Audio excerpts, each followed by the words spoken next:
అందుకే నిలదీయడానికి వచ్చాను అని అంటూ ఉంటుంది శృతి. అప్పుడే ఇక మీనా అయితే, చూడు శృతి, నువ్వు అడిగితే ఇంట్లో ఎవరు కూడా ఒప్పుకోరు, దయచేసి నా మాట విను, నేను అందరికీ చెప్పి చూస్తాను అని అంటూ ఉంటే అప్పుడే ఇంకా సరేనని శృతి అయితే ఒప్పుకుంటుంది. అలా శృతి ఒప్పుకొని మెట్ల మీద నుంచి నువ్వు ప్రేమించిన విషయం ఎవరికి చెప్పొద్దు అని అంటూ ఉంటుంది మీనా అయితే. అప్పుడే ఇక అనుకుంటూ వస్తూ ఉంటే అక్కడే కూర్చొని రోహిణి అలాగే ప్రభావతి ఇద్దరు జ్యూస్ తాగుతూ ఉంటారు. అలా జ్యూస్ తాగుతూ ఉండగా ఏంటి ప్రేమ గురించి మాట్లాడుకుంటున్నారు అని అంటూ ఉంటుంది ప్రభావతి. ఏం లేదత్తయ్య, తను డబ్బింగ్ ఆర్టిస్ట్ కదా, ఈరోజు ప్రేమికుల గురించి మాట్లాడాలట, డబ్బింగ్ చెప్పాలని అదే నాకు చెప్తుంది అని మీనా అంటూ ఉంటుంది. మీనా అలా అనగానే అసలు మీనాతో నీకు ఫ్రెండ్షిప్ ఏంటమ్మా, ఈ పూలమ్మేదానికి నీకు సంబంధం ఏంటి అని ప్రభావతి అడుగుతూ ఉంటే పూలమ్మే వాళ్ళు మనుషులు కాదా ఆంటీ అని శృతి అయితే ప్రభావతికి షాక్ ఇస్తుంది. వాళ్ళు కూడా మనుషులే, తను కూడా ఆడదే కదా, మనమే అర్థం చేసుకోకపోతే ఇంకెలాగా, అప్పుడు మనం మనుషులం ఎలా అవుతాము అని శృతి అయితే రోహిణికి ప్రభావతికి కొట్టేలాగా మాట్లాడుతుంది. మీనా ఎవరి విషయంలో జోక్యం చేసుకోదు, ఎవరిని ఒక మాట కూడా అందో, అంతే తప్ప తనలో ఎటువంటి చెడు లక్షణాలు కూడా లేదు, ముఖ్యంగా ఎవరికి కూడా అబద్ధాలు కూడా చెప్పదు అని అంటూ శృతి అయితే మీనాని పొగుడుతూ ఉంటుంది. నీకు డబ్బింగ్కి టైం అవుతుందమ్మా, వెళ్ళు అని అంటూ ఉంటుంది ప్రభావతి. అక్క నేను చెప్పింది అని అంటూ ఉంటే సరే శృతి నువ్వు వెళ్ళు అని మీనా అయితే శృతిని పంపించేస్తుంది. అప్పుడే ఇక బాలు అయితే ఇంటికి వస్తాడు. బాలు ఇంటికి వచ్చిన తర్వాత బాలుని గదిలోకి తీసుకువెళ్ళి మీనా అయితే గడియ పెడుతుంది ప్రభావతి ముందే. అప్పుడే అది చూసి ప్రభావతి, చిచ్చి దీనికి అసలు బుద్ధే లేదు, ఇక్కడ తోటి కోడలుంది, అత్తగారు ఉన్నారు, అయినా మొగుణ్ణి తీసుకువెళ్ళి గదిలో తలుపు మరీ బిగించుకుంది అని అంటూ ఉంటుంది ప్రభావతి అయితే.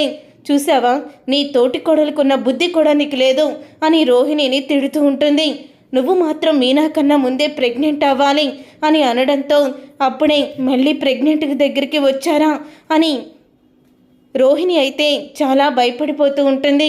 ఇదంతా ఇలా జరుగుతూ ఉండగానే అప్పుడే ఇక బాలు మీనాతో అంటూ ఉంటాడు, అసలేంటిది, అమ్మ వాళ్ళు హాల్లో కూర్చొని ఉండగా ఇలా గడియ పెడతావేంటి అని అంటూ ఉంటే మీకు ఒక ఇంపార్టెంట్ విషయం చెప్పాలి, రవిని శృతి అనే అమ్మాయి ప్రేమిస్తుంది అని అంటే ఒక్కసారి బాలు షాక్ అయిపోతూ ఉంటాడు.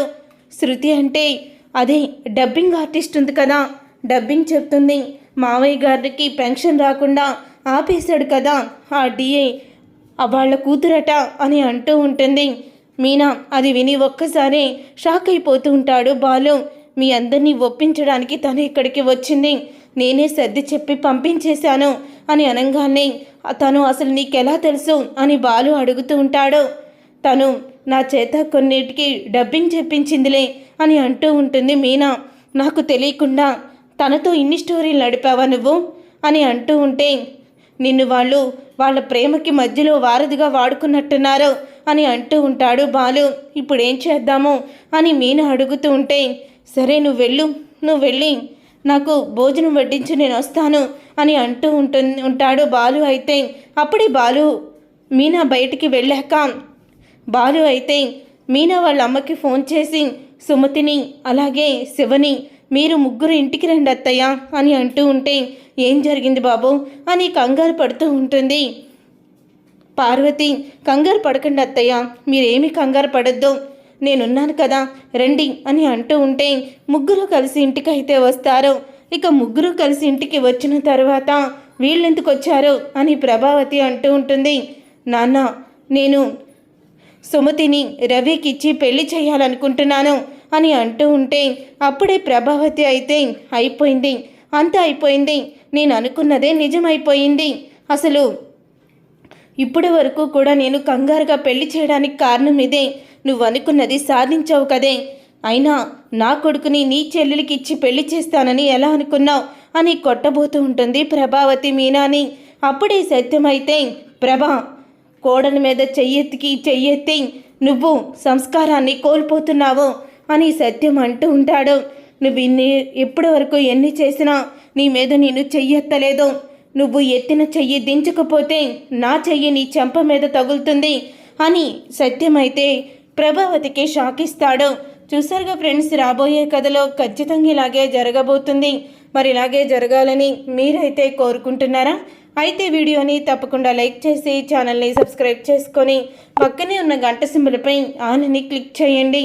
అప్పుడే మేము పెట్టే ప్రతి వీడియో మీరు మిస్ కాకుండా చూసేయవచ్చు.